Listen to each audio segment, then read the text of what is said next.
Bonsoir, 18h dans nos studios et sur l'ensemble du réseau synchronisé de Sen Radio, c'est l'heure du journal. Tout de suite les titres qui seront développés.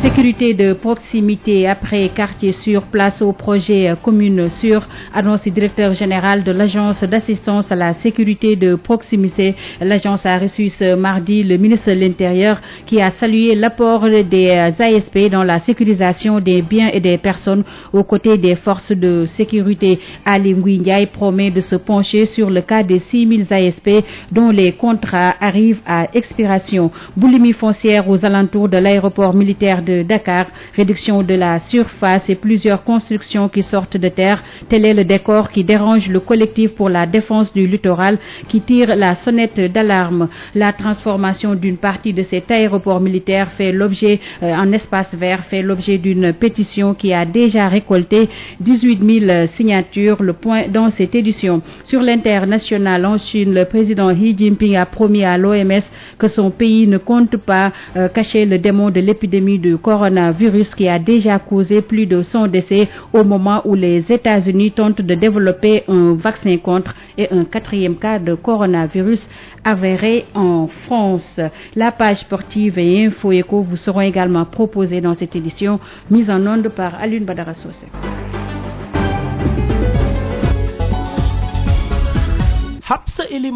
Bonsoir et bienvenue à Sud Soir, quartier sûr, une initiative réussie par l'agence d'assistance à la sécurité de proximité dans 15 localités. Ce programme mis sur pied pour la promotion de la sécurité de proximité va dépasser le cadre des quartiers pour s'étendre aux communes avec le projet Commune Sûre. En visite à l'agence, le ministre de l'Intérieur Ali Ngouille Ndiaye s'est réjoui de l'apport des ASP aux côtés des forces de sécurité et promet de se pencher avec le chef de l'État sur le cas des 6000 agents de la première promotion dont les contrats arrivent à expiration. Josette Kali. Sénégal tollu ci politique bu protection des données personnelles loolu nag ñu sabat ko ci loi 2018. Voilà donc Josette Kali qui nous parle du programme commune sûr après quartier sûr. Nous reviendrons sur l'élément de Josette Kali certainement en cours d'édition. Cette visite du ministre de l'Intérieur a lieu au moment où l'insécurité règne en maître dans plusieurs quartiers de Dakar et même dans certaines régions du Sénégal. Viols, meurtres, agressions, attaques armées, les nombreux cas enregistrés installent un sentiment d'insécurité généralisée. La peur au ventre, les citoyens réclament des mesures ardues. Dans ce reportage signé Odile Minkilan. Même le président n'est pas en sécurité. Les gens qui tuent les gens. Oui. Il y a ça au Sénégal comme ça. Si ça se passe pourquoi? L'insécurité notée ces derniers jours au Sénégal hante le sommet des populations. Cas d'agression, de viol ou de meurtre, les causes sont multiples selon nos interlocuteurs. Peut-être c'est dû à la drogue qui entre dans le pays. Il y a beaucoup de cocaïne. Récemment, j'ai entendu à la radio, il parlait de saisies. Et vous savez, dans la revente de drogue, il y a peut-être des cartels qui essaient de se faire soulever. Donc du coup, ils utilisent la violence pour s'exprimer. Et ça fait beaucoup de, comment on dit ça encore, de conséquences. Ouais, je pense que c'est ça. Les criminels, il faut étudier leur état d'âme. Des fois, ils sont malades et les gens ne savent pas. Moi, je crois que le problème de sécurité de Kébi, c'est frontière là. Parce qu'on laisse n'importe qui entrer dans ce pays-là. Pour faire face à ce problème d'insécurité qui fait l'actualité, ces Sénégalais proposent des solutions. Il faut sortir les forces de ordre là qui dorment dans les camps là. Pourquoi pas? La police, ils doivent persévérer, redoubler d'efforts, genre vraiment chercher les vrais criminels. Au lieu de voir genre les victimes, il faut aussi voir genre les criminels. On est vraiment tous différents en fait. Les gens, comment ils perçoivent le crime, ça varie de quelqu'un à l'autre. Du coup, il faut voir déjà les criminels. Ils sont aussi victimes en fait de quelque chose. Pour ça, moi je trouve qu'il faut plus de psychologues dans le pays. Il faut plus de gens qui étudient la santé mentale. L'insécurité au Sénégal prend des proportions inquiétantes. Les populations dans le désarroi exigent des commissariats et des postes de gendarmerie. Merci à Odile Minkilan. Même scénario dans la banlieue avec la recrudescence d'agressions mortelles. La psychose gagne les populations. Reportage de Elhaj Moussatiam. Les populations semblent vivre un sentiment d'insécurité avec la recrudescence d'agressions mortelles. Personne n'est à l'abri, selon Mama Wad. Même chez toi, tu n'es pas en sécurité. Tu as vu la fille qu'on a tuée à Tcharoc? Oui. Notre interlocuteur de rajouter que les facteurs favorisants sont énormes. Il y a le boom démographique et puis l'installation des commissariats ne suivent pas. En plus de la pauvreté, les gens n'ont pas de perspective, le chômage. Tous ces phénomènes-là font que il y a l'insécurité et les galopantes. Et surtout à l'intérieur du pays, les braquages des points varis, les banques, les magasins. Chaque jour que je fais, tu as des agressions. Pour cet homme trouvé à côté, la raison est tout autre. Il n'y a pas de sous-métier et certains jeunes préfèrent la facilité. Les jeunes ne travaillent pas, ils n'ont pas loyal, ils n'ont pas la vergogne, je peux dire.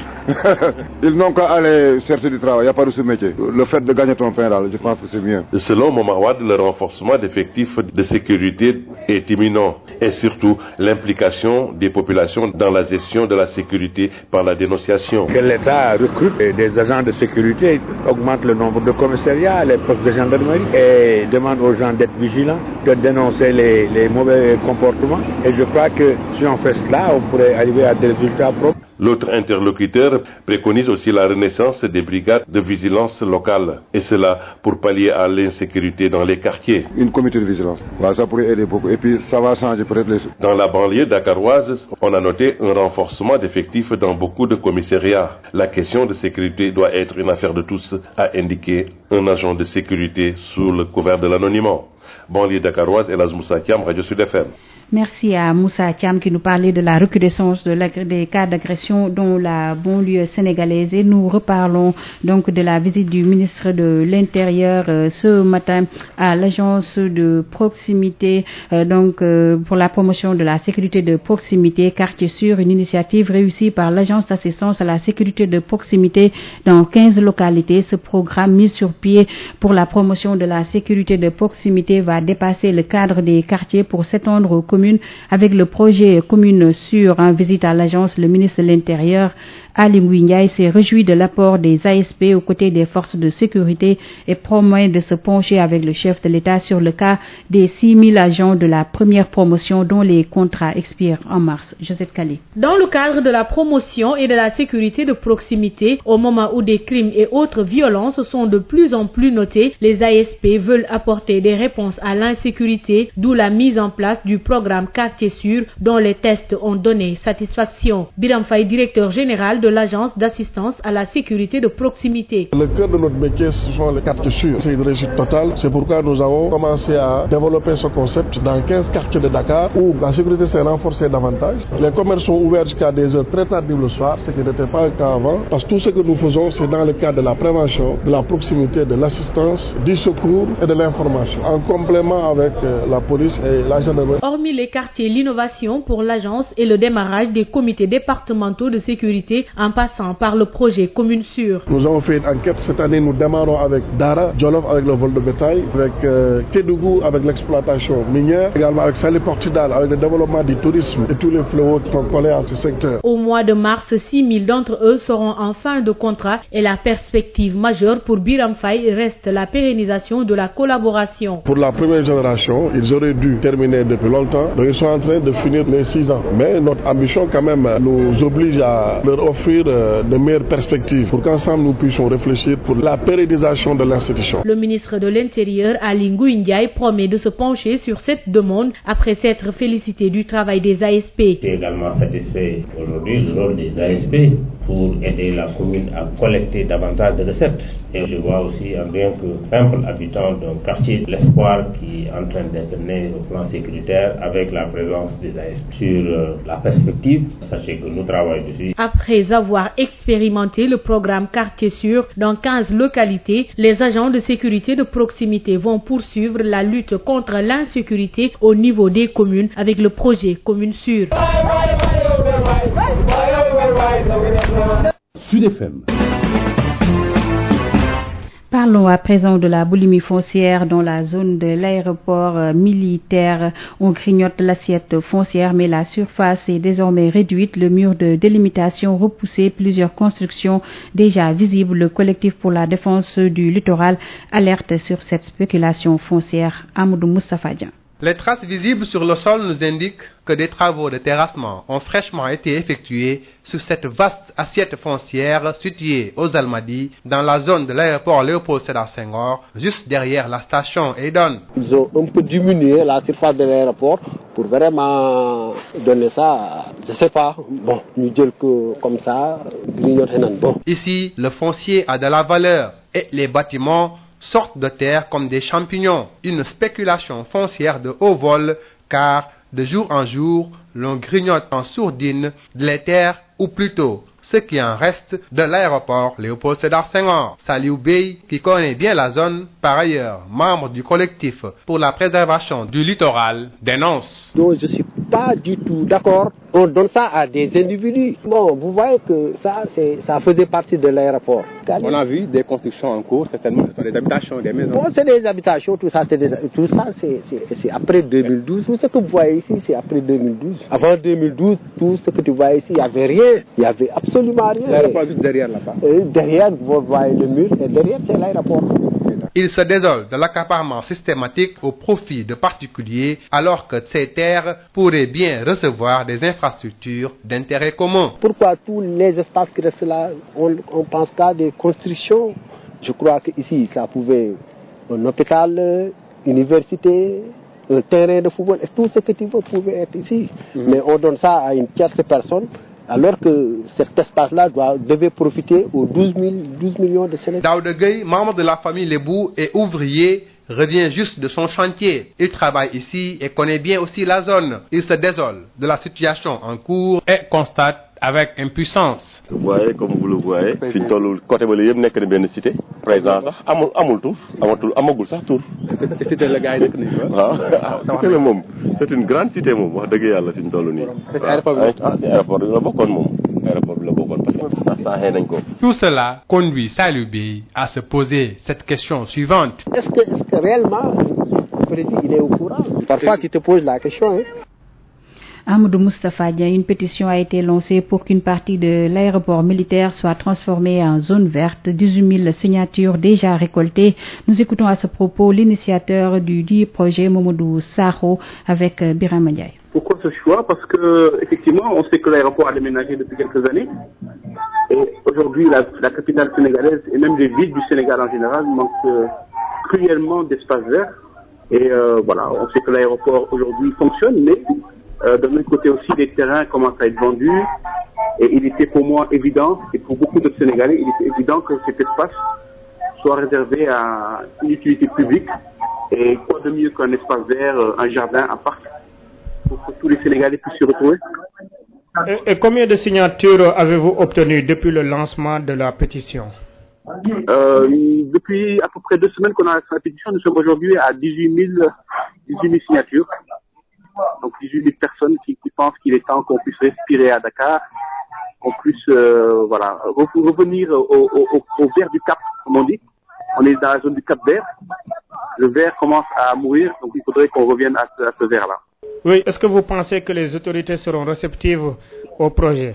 Écoutez, tout à fait. En tout cas, nous avons déjà saisi le Conseil économique et social, car à partir de 5 000 signatures, nous avons la possibilité de saisir le Conseil économique, social et environnemental. Donc ça, c'est la première chose. La seconde est que nous savons qu'actuellement, le ministre Abdou Karim Fofana fait un excellent travail en ce qui concerne le désencombrement et l'envie d'aménager des espaces verts. Mais nous, en fait, on va au-delà des espaces verts. On parle de parcs. On parle d'endroits où il y aura des arbres qui vont capter le CO2, qui vont permettre aux familles de se retrouver, pour faire du sport, et puis même pour le tourisme à long terme. Donc je pense que ce qu'on propose aujourd'hui est bénéfique pour le Sénégal en termes économiques, en termes de tourisme, en termes d'image. Et je n'ai pas de doute que les autorités nous suivront dans ce projet-là. Mamadou Sakho, donc l'un des initiateurs du projet pour la transformation d'une partie de l'aéroport militaire en zone verte. La rareté de la végétation et des espaces verts publics, un réel problème dans la capitale, hormis la zone des Niayes, dont l'écosystème est menacé de disparition à cause d'une pression foncière insoutenable. Le paysage de Dakar est caractérisé par un déficit d'espace vert. Nous écoutons à ce propos le président de l'association Nouveau Monde écologique, par ailleurs membre de la plateforme pour l'environnement et la réappropriation du littoral. Il se nomme Mokhtar Ba et il est avec Adjandei Mariam Ndiaye. Dakar, c'est la ville qui potentiellement était parmi les plus belles du monde, avec une dizaine de baies et une politique de verdure établie depuis 5 ans. Mais depuis son départ, on a remplacé le verre par le béton. Dakar n'est plus respirable. Et aujourd'hui, on fait même la curiosité des autres. Si vous allez aux États-Unis, les plus grands journaux parlent de Dakar de manière bizarre. Le Washington Post, septembre passé. Le New York Times, mars passé. On se demande, mais pourquoi ils s'intéressent à cela? Évidemment, ils disent que l'OMS, déjà, qui place Dakar parmi les villes où on vit le moins bien parce qu'on n'y respire plus. Les gens qui viennent ici, avec leurs enfants, finissent par repartir et c'est probablement la raison pour laquelle nous faisons la curiosité des autres sur le plan de la presse. Alors, qu'est-ce qu'il faut faire? Aujourd'hui, tous les espaces qui auraient pu nous servir, alors que dans le monde entier, d'ailleurs, l'approche est à racheter des terrains, comme en France, ou bien même aux États-Unis, pour faire des espaces verts. Nous, c'est le sens contraire. Nous, c'est vraiment la voracité foncière. On l'a vu avec le CICES, étouffé. On l'a vu avec Kergourgui, pareil, et d'autres endroits. Et aujourd'hui, il ne reste plus que l'aéroport Léopold Sédar Senghor. Si nous ne surveillons pas cela, c'est terminé. Il n'y a plus aucun espace. L'espace de vie que nous reste, ce sera la route et les Niagagna devant, avec la fumée noire derrière et que nous respirons. C'est pourquoi nous avons lancé ce cri du cœur, pour que le président de la République surveille ce qui se passe sur cet aéroport, protège ces espaces. Il ne reste plus que ces 600 hectares de l'aéroport de Dakar. On est en train de se battre. On ne sait pas qu'est-ce qu'il en reste parce que quand on est rentré, on a vu l'hécatombe foncière incroyable. Mais on ne peut même pas s'expliquer dessus parce que les Toubabs, ils nous ont laissé quand même des quartiers bien organisés, bien cadrés. Mais là-bas, quand vous y allez, vous ne savez même pas où est-ce qu'on a mis les routes, les espaces, chacun y construit comme il peut.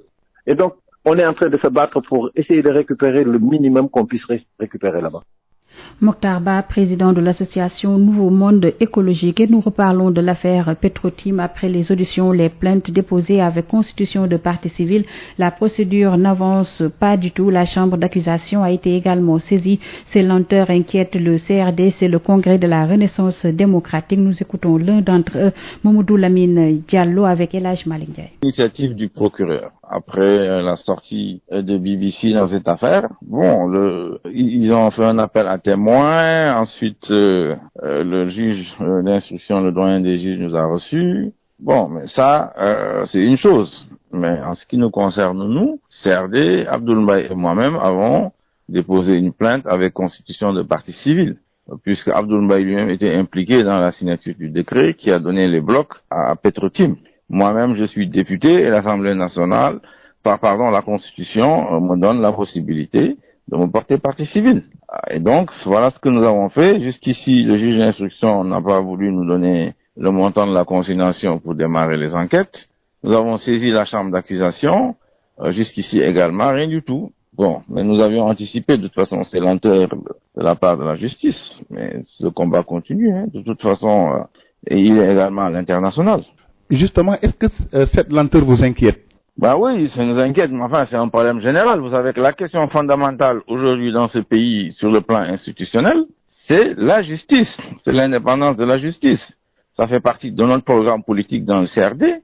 Un des points sur lesquels nous sommes entièrement d'accord, c'est que la colonne vertébrale de la démocratie, de la justice, de la modernité d'une société, c'est la justice. Et évidemment, un problème d'indépendance de la justice. Mais le combat continue. Et sous toutes ses formes. Comme je vous ai dit, ce sera un combat politique, nous l'avons dit depuis le début, qui va allier des manifestations, des plaintes en justice, etc. Et se poursuivra au niveau électoral également.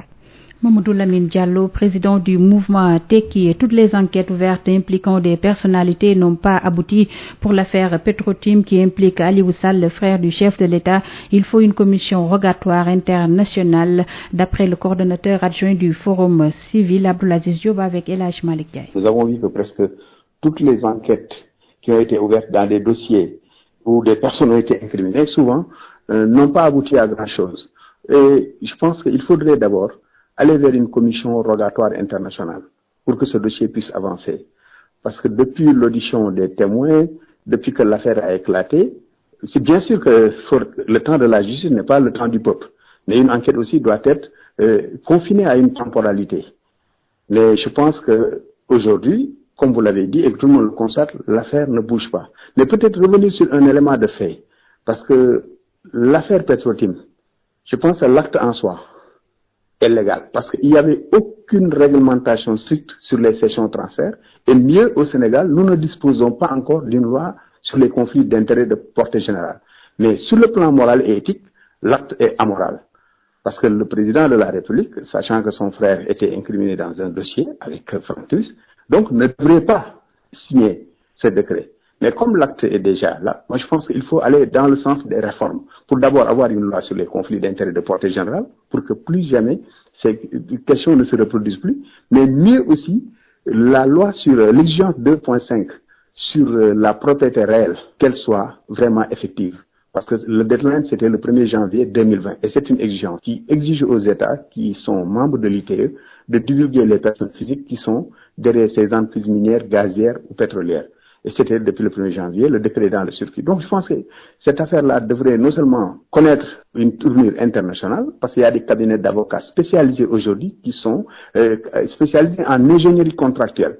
Et si on les saisissait, là, c'est pourquoi pas la justice sénégalaise, au-delà des auditions que la justice a faites avec des témoins au niveau national, pourquoi ne pas se servir aussi d'une commission rogatoire internationale pour que le dossier puisse bouger et que la lumière soit faite. Parce que jusqu'à présent, c'est une présomption.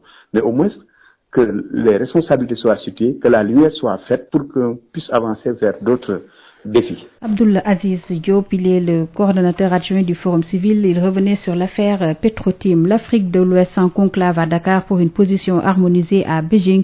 Des organisations de la société civile en concertation sur les insuffisances politico-institutionnelles et leur impact sur l'égalité des sexes. Les acteurs relèvent des réticences sur des questions liées à l'avortement médicalisé ou l'autorité parentale. La réunion se poursuit à Dakar. Fatoumata Diallo. Pour l'année 2019, une vingtaine de dossiers contentieux ont été répertoriés par la Commission des données personnelles. La Commission a pour rôle de faire connaître les droits et obligations de chaque acteur, sensibiliser sur les atteintes à la vie privée sur le net. Mamoudou Niane, directeur des affaires juridiques de la Commission des données personnelles. Le dispositif de protection, il est déjà prévu par la loi depuis 2008, qui se décline en plusieurs activités. Il y a d'abord la veille sur la conformité des traitements. Donc la CDP essaie d'amener le maximum de personnes à déclarer leur traitement et les fichiers que ces personnes détiennent et qui contiennent des données à caractère personnel. Donc c'est le premier pilier. Le second pilier, c'est la sensibilisation, la formation et la vulgarisation de la loi. Ça, c'est pour implémenter une culture de protection des données à caractère personnel. Et l'autre pilier, c'est un pilier qui concerne la coopération au niveau africain et au niveau international, qui permet à la CDP de partager les meilleures pratiques possibles. À l'heure actuelle, l'on note une fréquence des dérives sur les réseaux sociaux. La Commission des données personnelles a pour mission de prononcer des sanctions, si et seulement si elles sont civiles. Par contre, si les sanctions sont administratives, il faut faire appel au procureur de la République. La loi fait un renvoi au code pénal, donc c'est le juge pénal qui est en charge de la sanction. C'est dans ce sens qu'il faut comprendre l'efficacité des sanctions. Il n'appartient pas à la CDP de prononcer une sanction pénale ni une sanction civile, mais des sanctions administratives. Et sur ce point, les sanctions tombent de la mise en demeure à l'amende, au retrait d'agrément, etc. Donc les sanctions sont très diversifiées. En définitive, toute personne dont les droits consacrés par la loi sur les données à caractère personnel ont été méconnus peut informer la Commission des données personnelles afin que celle-ci prenne toutes les mesures visant à faire cesser la violation. Fatoumata Diallo, retenez avec nous la régularisation de quelques 1500 immigrés sénégalais qui étaient en situation irrégulière.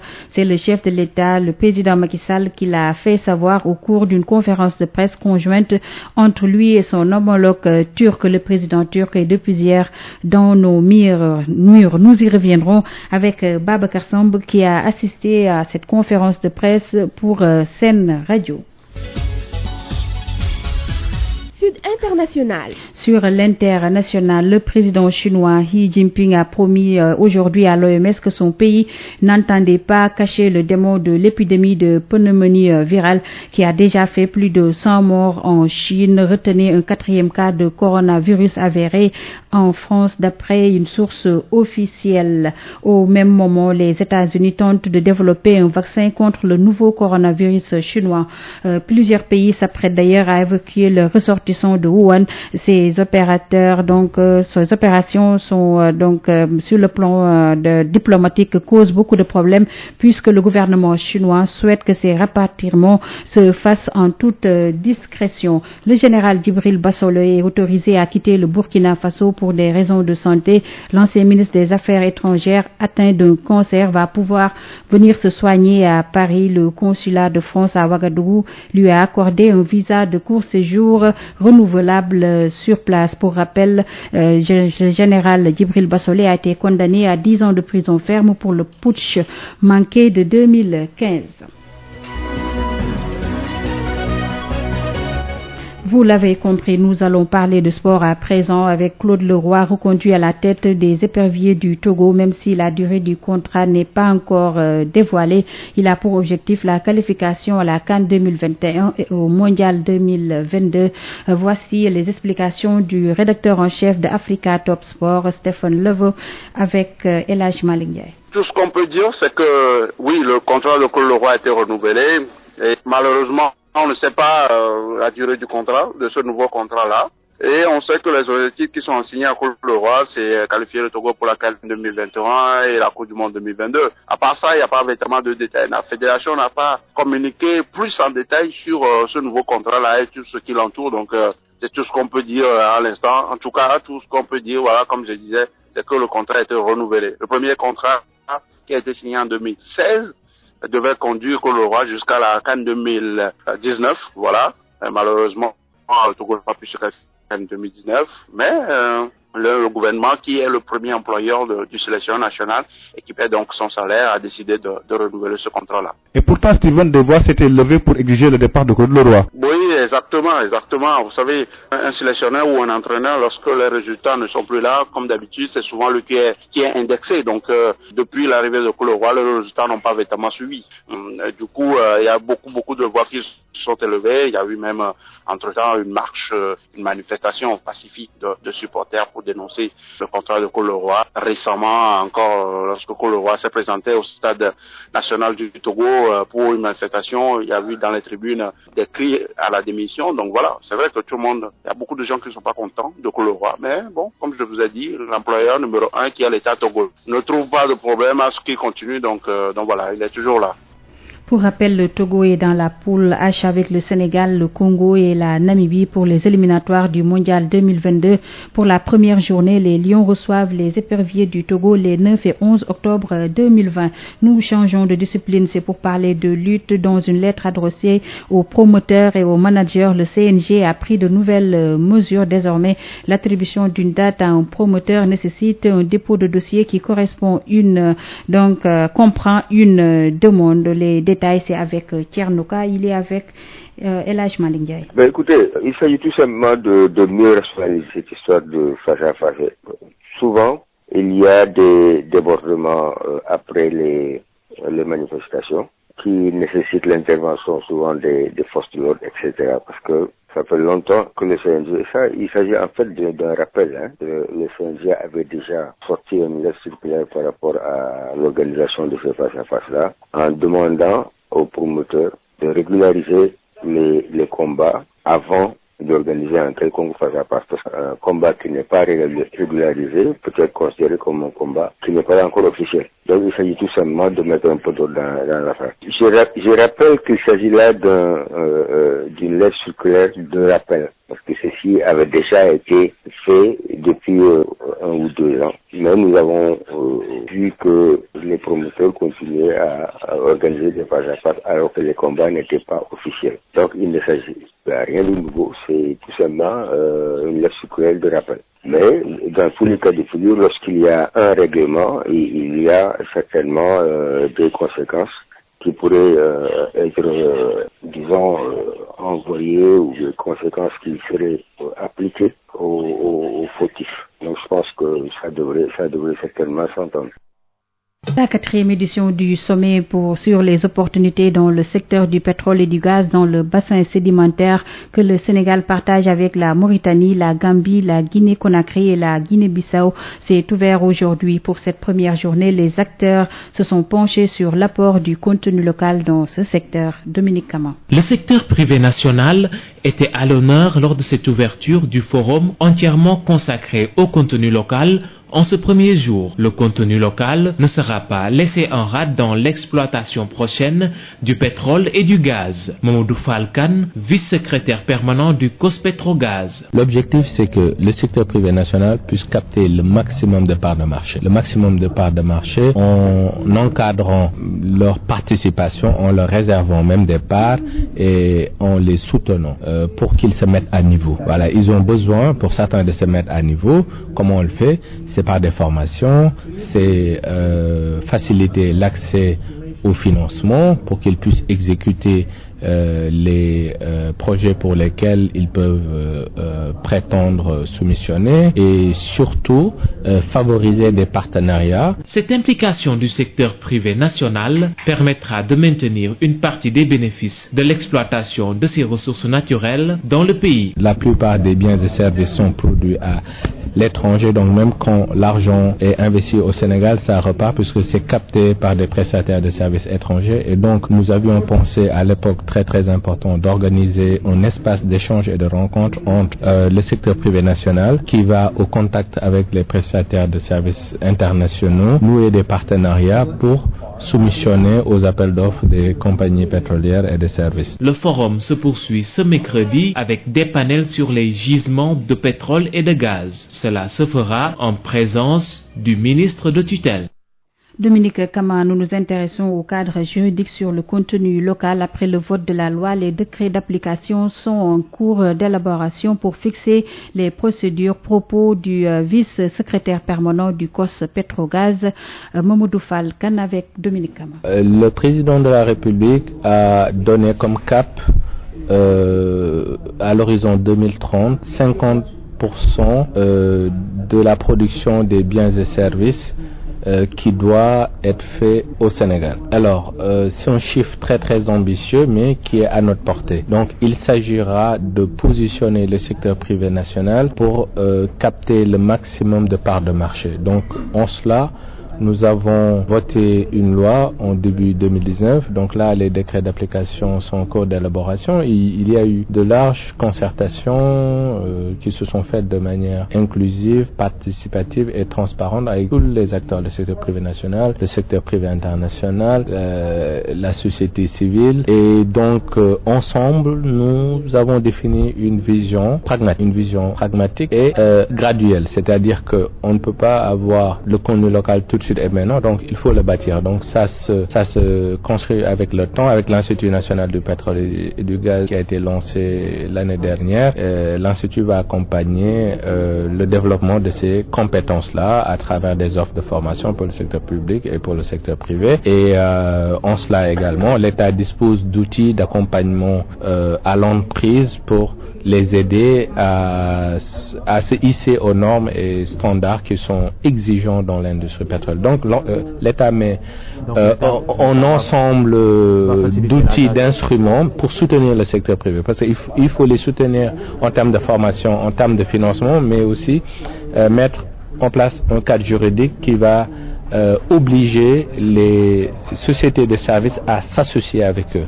Alors que en temps normal, il faut juste qu'ils s'enregistrent au Sénégal et qu'ils entrent dans la compétition. Mais là, en plus de ça, pour certaines activités, on leur exige d'avoir des partenaires sénégalais.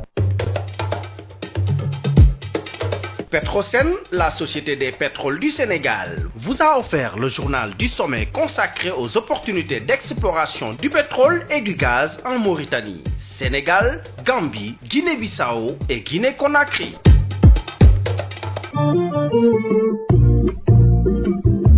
La BICIS, Banque internationale pour le commerce et l'industrie du Sénégal, la BICIS, la banque Le Monde qui change, vous offre le journal de l'économie. Bonjour et bienvenue. La 5e édition de la Foire internationale de Kaolack a ouvert ses portes ce week-end. Le nombre de visiteurs et d'exposants a été revu à la hausse pour le président de la Chambre de commerce, d'industrie et d'agriculture de Kaolack, initiateur de l'événement, Setfika, participent au développement économique. Serigne Mboup, le royaume chérifien du Maroc est l'invité d'honneur de la FICA 2020. Selon l'ambassadeur du Maroc au Sénégal, la position commerciale du Maroc au Sénégal est de moins de 2%. Conséquence, il faut booster davantage la coopération économique entre les deux pays. Palid Parada, propos recueillis par Mamadou Camara. Lors des débats de la journée du Maroc, il a été évoqué un déficit commercial en défaveur du Sénégal. Permettez-moi de souligner à cet effet que les faits et les pratiques démontrent que la multiplication des rencontres entre opérateurs privés ainsi qu'à travers les salons sectoriels et autres événements économiques bilatéraux sont à même d'ouvrir des perspectives de partenariat d'affaires et d'investissement conjoints susceptibles de créer une dynamique d'échange qui pourrait être utile dans la résorption du gap. Ce qui pourrait également aider dans ce sens, c'est aussi d'échanger les opportunités, d'harmoniser ou du moins sensibiliser sur les normes et règlements en matière de qualité des produits pour valoriser l'offre exportable. Le parrain de la FICA 2020 est la République de Guinée. Modou Baldé, l'ambassadeur de la Guinée au Sénégal, plaide pour davantage d'échanges entre les chambres consulaires pour un partage d'expérience. Une baisse de 0,81% de l'indice BRVM10 suivie d'une chute de 0,50% de l'indice BRVMC. C'est ainsi que la Bourse régionale des valeurs mobilières a clôturé sa séance du 27 janvier. La valeur des transactions est de 389 68 089 francs CFA. La capitalisation des actions s'élève à 4 545 292 110 901 francs CFA, alors que celle des obligations est de 4 358 608 607 871 francs CFA. C'en est tout pour le journal de l'économie. Merci de nous avoir suivis. La BICIS, Banque internationale pour le commerce et l'industrie du Sénégal, la BICIS, la banque d'un monde qui change, vous a offert le journal de l'économie. 18h36 dans nos studios, c'est la fin de Sud Soir. Avant de nous quitter, le rappel du sommaire. Sécurité de proximité après quartier sûr, place au projet commune sûre, annonce du directeur général de l'agence d'assistance à la sécurité de proximité. L'agence a reçu ce mardi le ministre de l'Intérieur qui a salué l'apport des ASP dans la sécurisation des biens et des personnes aux côtés des forces de sécurité. Ali Ngouille Ndiaye promet de se pencher sur le cas des 6000 ASP dont les contrats arrive à expiration. Boulimie foncière aux alentours de l'aéroport militaire de Dakar, réduction de la surface et plusieurs constructions qui sortent de terre.